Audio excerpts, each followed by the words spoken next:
আসসালামু আলাইকুম। তো এখানে ঘটনা হয়েছে, এখানে একটা ইজি কোম্পানির 4 গ্যাংয়ের সুইচ আছে।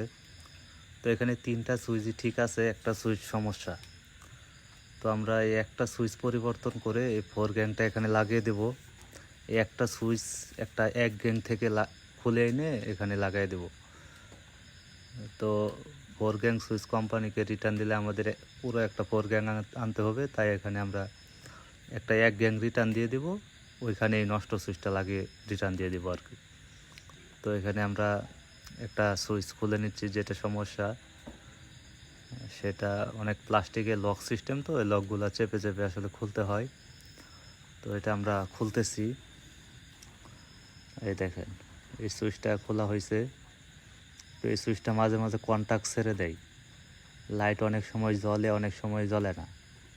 তো আমরা এখানে একটু চেক দিয়ে নিছি, এখানে এবার লাইন পাইছে, আবার মাঝে মাঝে এই লাইনটা ছেড়ে দেয়। তো এখানে আমরা অন্য আরেকটা সুইচ হাতে নিয়েছি, ভালো সুইচ, ওইটা এখানে চেপে চেপে লাগাই দেব। তো এই লক সিস্টেম, তো এই লকটা ভালোভাবে আটকায়া তারপরে চাপ দেওয়া লাগাই দিতে হয়। তো আমরা তাই করতেছি, চাপ দেওয়া এটা লাগাই দিতেছি। লাগাই আমরা কানেকশন ওকে করে আমরা এখানে কমপ্লিট করে দেব।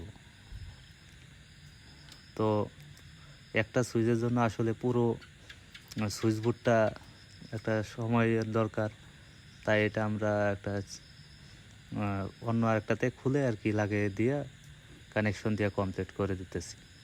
তো এক্ষেত্রে আমাদের সময়ও বাঁচলো, কোম্পানি থেকে এটা রিটার্ন করে আসার যে সময়টা সেটাও বাঁচলো, এবং কি পুরো সুইচটা আমাদের চেঞ্জ করার প্রয়োজন পড়লো না।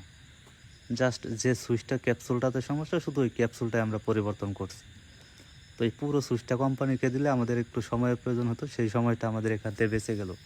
তো মাঝে মাঝে এই কিছু টেকনিক্যাল কাজগুলো করতে হয়, তাহলে আমাদের সময় বাঁচে এবং দেখা যায় দূর দূরান্ত যায় সাইডের কাজ করতে হয়।